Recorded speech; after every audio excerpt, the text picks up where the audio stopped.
All season long, people have been talking about and mostly complaining about the new CBA, but the new CBA has some other unforeseen wrinkles that will be playing out in the future as soon as this off season for NBA teams as they try to better their roster through trades and think towards the future with some of the exceptions that they have that typically were reserved for signing players now being eligible to be used for taking back players and deals. So we're going to cover that today. I hope you guys enjoy. Make sure you do hit that thumbs up and subscribe. 80% of viewers aren't currently subscribed to the Basketball Bulletin. So what are you doing? Make sure you stick around like that 20% is for all of the new content that we have coming out. So Mark Stein put out a Substack earlier today alongside with Jake Fisher, I believe. We're going to cover this. We're going to go through in bits and pieces as we kind of detail what he's talking about here. But the main gist of this is the simple fact that we are going to see multiple things start happening from here. We are going to start seeing a lot more 3+ team trades. They detail how much that's been happening over the last decade in the NBA just in general. And in fact, it was the only reason several of the teams that made big splashes in this current trade cycle were able to do some of those trades is because they had multiple teams involved that were taking on pieces. Like, for example, in the Luka Doncic deal, you have the Jazz there who just absorbed Jalen Hood-Schifino, I believe, into an exception, which is in this article too, and they took that salary, kind of helped the other teams figure out what they were doing, and then that made room for this trade to go through, and we're going to see a lot more of this. We've talked about it on the channel in previous videos as well, how just due to the CBA, the second apron, all that stuff, restrictions that these teams now have to maneuver around, we're going to see these teams do multiple things, like try to keep their guys. We're also going to see them constantly have that 2 timeline thing going, because now you have to have a constant influx of players you're developing to take those spots when some of these teams when some of these players inevitably move on from your team due to salary cap restrictions, because it's just not going to work the way it used to before, where you could pace all these players. Now, some teams are trying to bypass that, but it will ultimately come back to bite them in the future when some of this stuff gets more restrictive, because if you blow past the second apron, you start losing draft picks. They start going to the back of the first round. Like, all these other different things start happening that you're not going to want to deal with. This current CBA is designed to not have any one team be at the top of the mountain for too long. It's designed to keep shuffling all of that and to increase parity. And I guess if that's the sole thing you're looking at, okay, but it has really hampered some of these teams. I mean, we recently did a video about how the Mavericks, who are in this really weird situation where they may not have enough guys to play and they may literally have to forfeit games, which has never really happened before, like in terms of like forfeiting a game before you even get out there and suit up. It doesn't really happen. But because of the CBA, they're going to lose their two-way guys. They're almost out of eligibility. They don't have money to sign players. Like, they don't have options. So they're going to have to do some weird jank stuff. They're maybe going to have to play AD, Lively, Gafford, some of these guys when they probably otherwise wouldn't want to. They're probably not trying to win anyway at this point because Kyrie's out. What can you realistically do?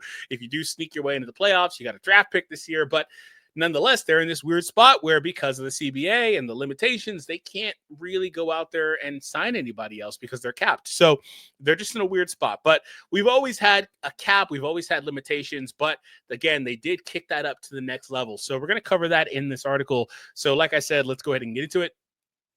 The past 5 full seasons from 2019 through 23-24 indeed averaged 8 trades featuring 3 or more teams, according to the transaction data provided by the Stein Line. That's nearly double the amount over the previous decade. There were an average of 4.5 multi-team trades per season from 2008 and 9 to 2018 to 2019, according to the same data. Yeah, so one thing that I've heard Trevor say a lot, he loves to say, especially on Lakers Nation, is that 3-team trades is where trades go to die. Unfortunately, the NBA has shifted to a point where that's what you need to do. Like I was just explaining, 3 of the loudest moves at the season's deadline all required multi-team trades. Luka Doncic and Anthony Davis couldn't have been swapped without one. Ditto for Jimmy Butler finally exiting South Beach in a 5-team extravaganza. De'Aaron Fox and Zach LaVine needed their own 3-team deals to switch teams as well. If you have been suspecting some such trades on the rise, then your intuition is correct. As we saw, the numbers have been ballooned lately. This 24-25 season, which is the first campaign NBA teams have felt the full brunt of the second luxury tax apron, and the new collective bargaining agreement has delivered a further uptick. There have been 9 multi-team trades, and the salary cap year won't be over until we get through the June draft. Even if we don't see any more 3-teamers or larger trade constructions before free agency and a new cap year begins, More than a third of the 25 in-season trades that were just consummated require 3 or more teams to be concluded or completed. 5 of those 9, furthermore, went down after December 15th date, which is widely regarded as the start of the NBA trade season, because that's typically when players are eligible to be traded based off of when they signed contracts in the offseason.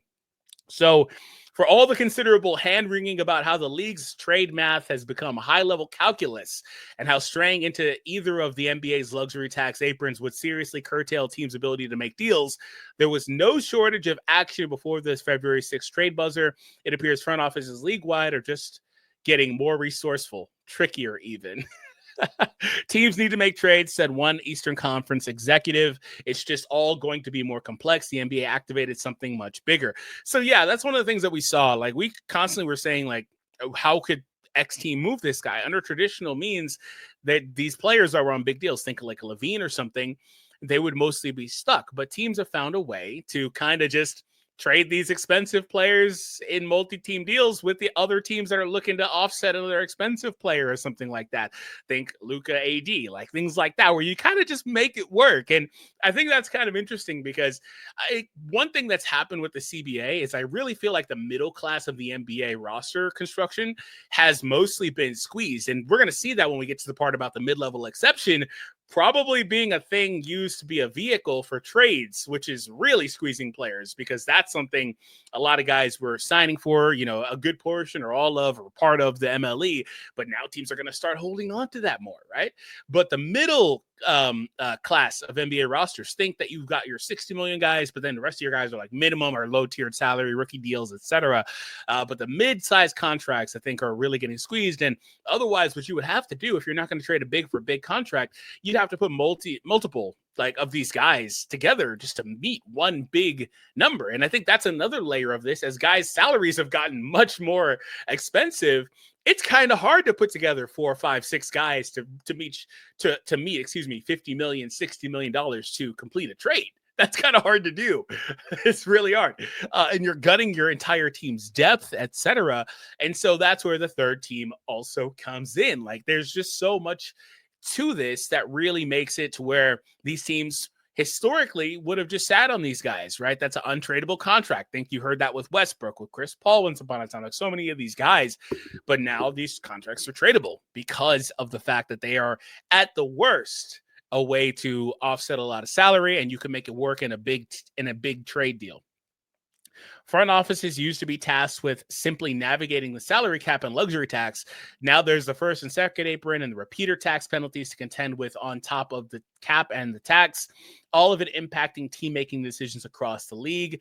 East leading Cleveland, for example, wouldn't have been able to upgrade their wing by acquiring DeAndre Hunter from Atlanta at the deadline of Cavs trade with the Hawks. The one that was a traditional two-teamer didn't also get them under the luxury tax. He's saying the only reason that deal went through is because they got them under the luxury tax. The Knicks have been forced to count pennies and hours on 10 days and two-way contracts all season because New York is capped at the first apron. He also talks about the thing I was talking about with Dallas. Dallas simply isn't allowed to spend more than $51,000 and change on new salary for the rest of the season. Holy crap, that's insane. I didn't realize they were that cap strapped. The new landscape, thanks to the new CBA, essentially ushered in a new complicated board game with moving pieces and dice under a card game that required plenty of dexterity as it was. That's kind of crazy. Yet another key factor to spark an increase in multi-team trades we see, and why it is expected they will continue to proliferate. The fact NBA teams can now use roster building exceptions once exclusively designed for player signings to take back salaries via trade. The Jazz became the third team in the Luka AD blockbuster by absorbing Hood-Schifino into Utah's room exception. Until this past offseason, teams could only use their mid-level, biannual, or room exceptions to sign free agents or promote two-way players to standard contracts.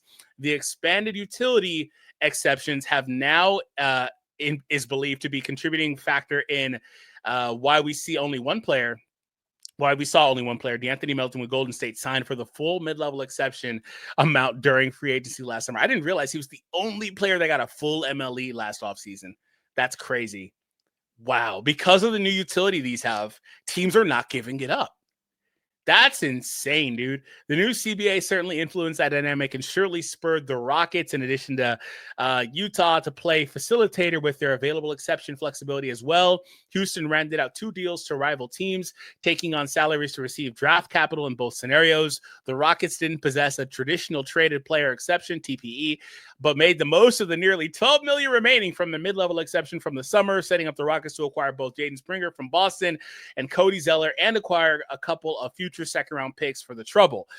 He also goes on to mention in here, you guys can kind of understand this basically, right? Like it's pretty straightforward.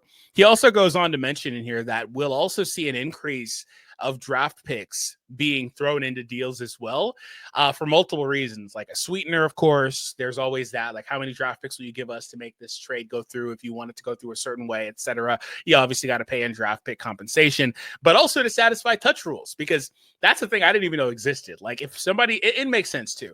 If you've got so many teams in a deal, every team involved in the deal needs to either be sending or receiving something. So you may have a team that's in there just taking a player into their exception space, or you may have a team in there that's just in there to help facilitate it. They're sending out a second round pick but taking something back. Like, it's all crazy. And so he's saying that draft picks also have that increased utility of being used as a throw-in in some of these trades, and you're going to see a lot of that moving forward. And so, to kind of put a bow on it, ultimately, 7 different teams use their available exceptions in the trade market, 3 as part of multi-team deals, and another set up by a multi-teamer. He talks about Anderson. He talks about Kuzma, multiple players.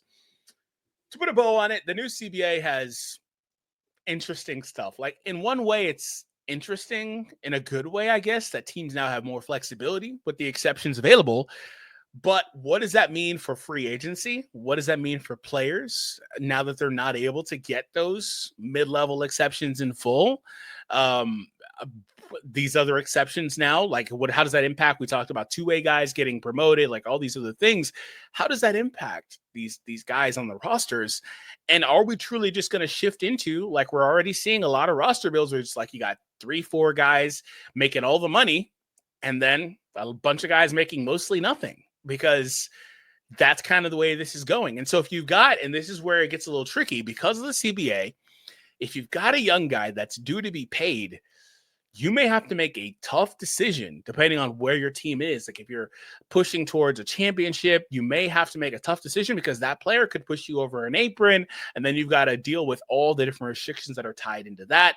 So altogether, though, it seems like it has already, it's going to increase the volume of trades.